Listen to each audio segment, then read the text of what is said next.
And this week, Parashat Emor. Parashat Emor. Last week's portion, we opened with the Yom Kippur service of the Kohanim in the Mishkan. And in Parashat Emor, all of the Moadim, the holidays given to the Jewish people by Hashem in the Torah explicitly, are bundled together. But before we explore the holidays, the parasha opens with commandments of purification that are specific to Kohanim, like not nearing a dead body, and other types of impurities that only apply to Kohanim. The name of the parasha, Emor, is a fairly simple word, meaning tell or say.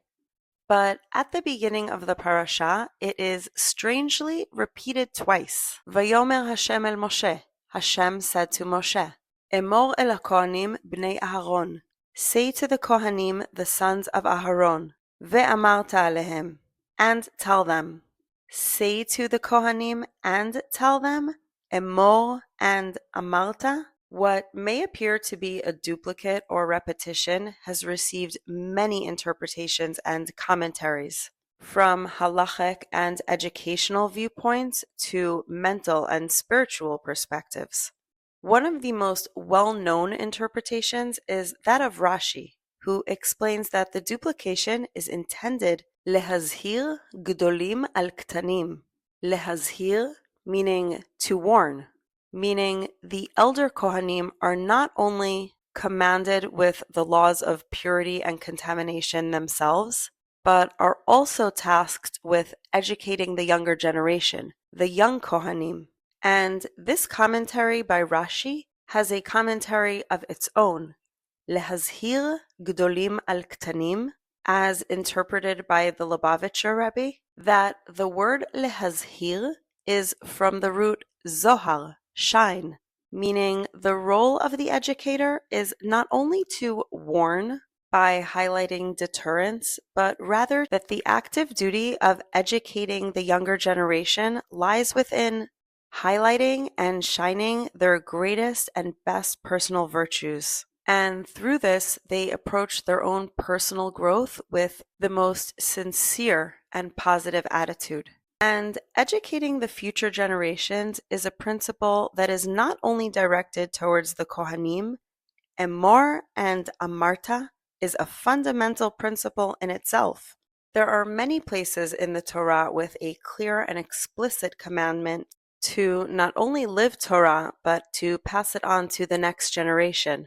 One of the places this value is repeated most often is in the prayer of Shema Yisrael, recited twice a day, morning and evening, where we repeat a daily reminder that studying Torah is not only a personal, individual commandment for every Jewish person, but also the education of generations to come after us. And again, in the passages of Shema, we notice the same amazing structure that seems like a duplication, but in fact is intended for all future generations. Vishinantam levanecha v'dibarta bam. You shall repeat these things to your children and speak of them.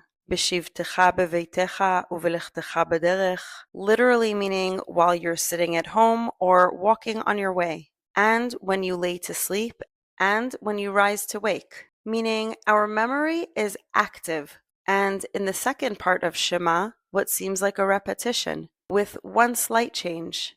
V'limadetem otam et beneichem ledaber bam. And you should teach your children to speak of this.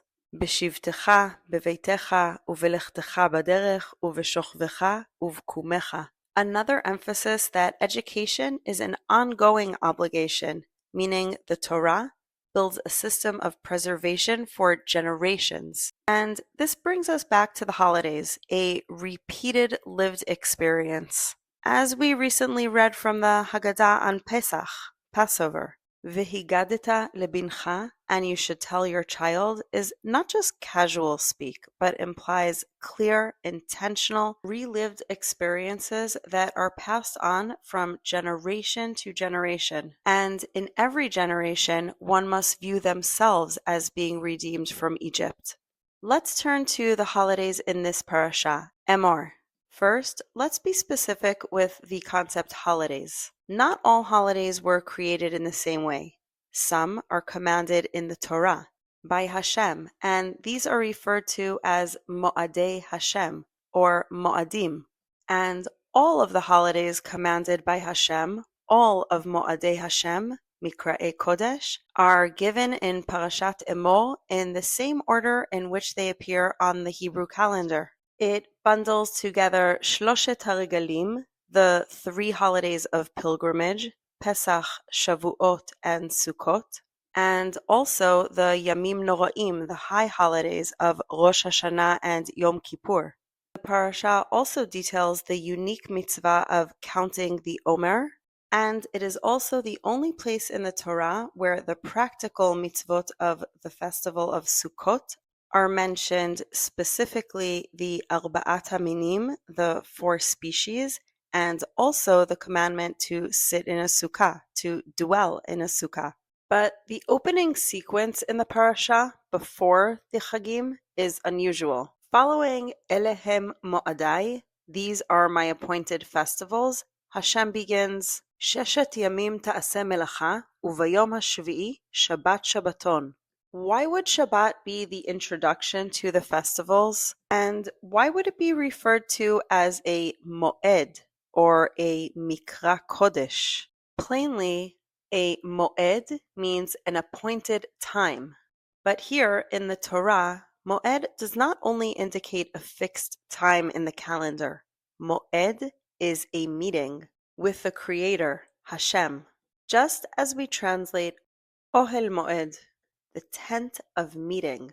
Ohel Moed was the physical place of meeting Hashem, and the Moadim are the holy times we meet Hashem. A Moed is not only a time, but in essence, a meeting, a Mikra Kodesh, a calling of holiness. Each one of these meetings with Hashem, whether holidays or Shabbat, should be treated as meetings to which we are being called, invited. And although Shabbat is a Moed and a Mikra Kodesh, there are some differences between Shabbat and the other Moadim, the holidays. First, and obviously, the frequency. Shabbat is a weekly occurrence, while the other Moadim are annual events. And another difference is that the Moadim are built into a calendar created by humans, while Shabbat, the 7th day, has existed in cycles from creation and does not involve any part of human creation. So why is Shabbat being associated with these holidays? Rashi phrases this question, Ma inyan Shabbat etzel mo'adot? And explains that this is to emphasize the sanctity of the Chagim, the holidays. And specifically, whoever does not observe the holidays, it is as if he did not observe the Shabbat. And if you observe the holidays, it's as if you observed the Shabbat. The intention of this commentary is to prevent people from reducing or diminishing the importance and holiness of the holidays simply because they depend on a human calendar or because food preparation is permitted on them. The Torah compares the holidays and Shabbat to teach that both are holy times, both are holy meetings with Hashem. The Ramban offers another explanation.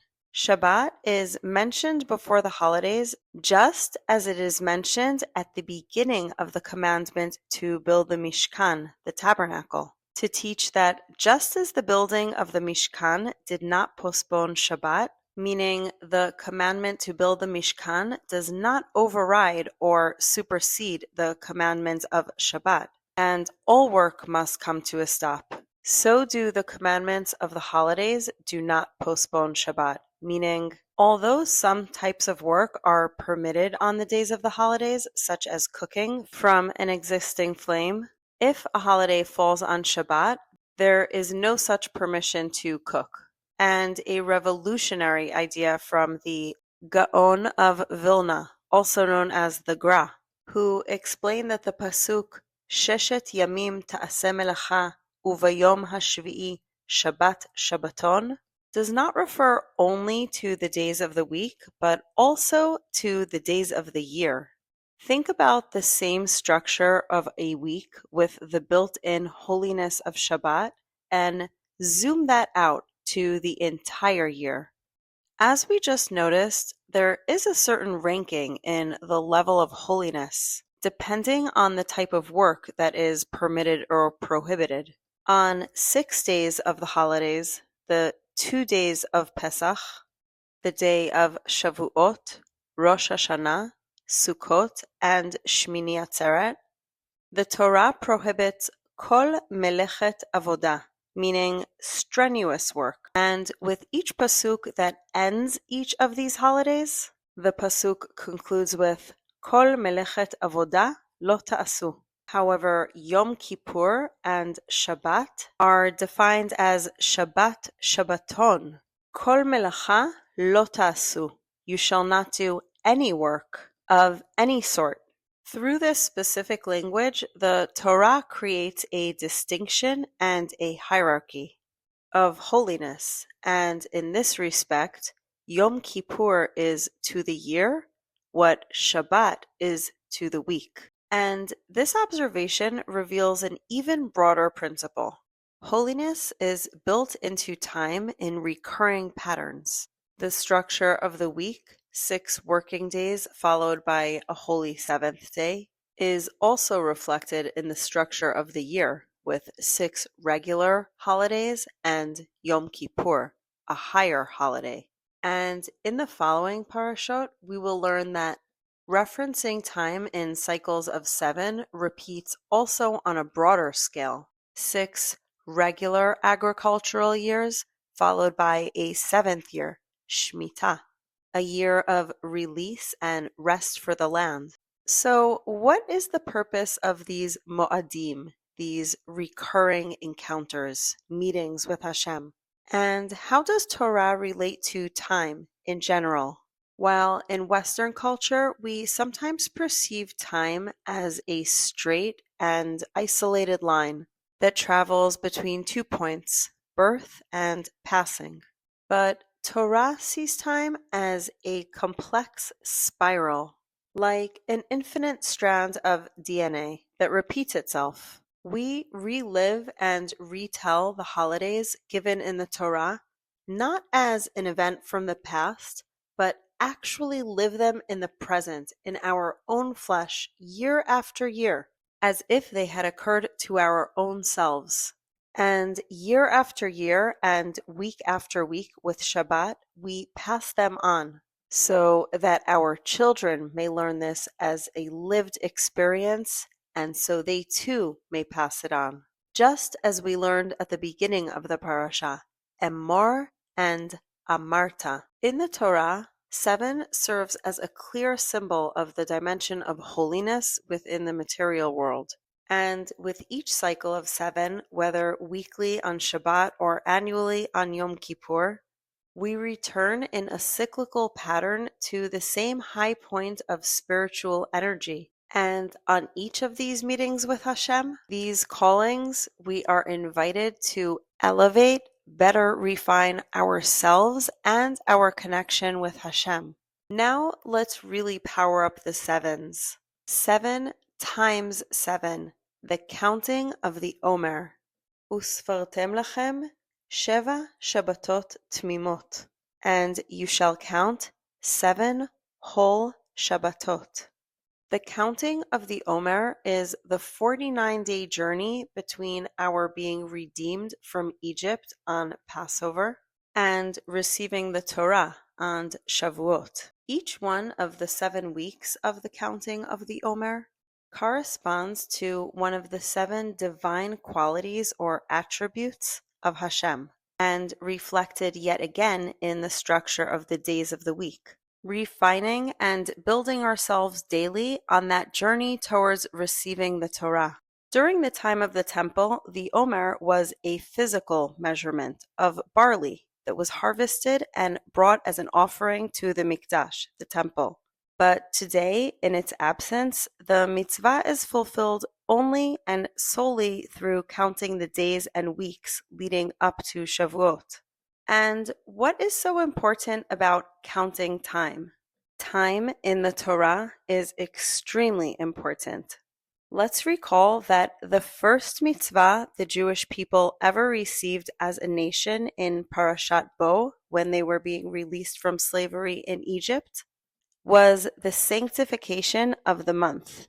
And by giving this mitzvah, Hashem made us partners in creation. By establishing a calendar and arranging and dividing our time, we become active partners in creation. And in Parashat Emor, Hashem fills this time, this calendar, with repeated annual meetings that connect us to ourselves, our Jewish people, and Hashem, our Creator, through the past and through the future.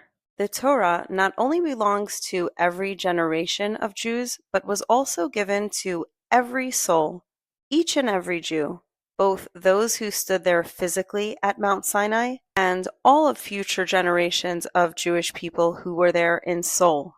Not only does every Jewish person have an ancient spiritual connection to the giving of the Torah, but receiving the Torah is not just a historical event that happened way back then, but an ongoing event that is renewed and takes place every day, every moment, year after year throughout the Hebrew calendar.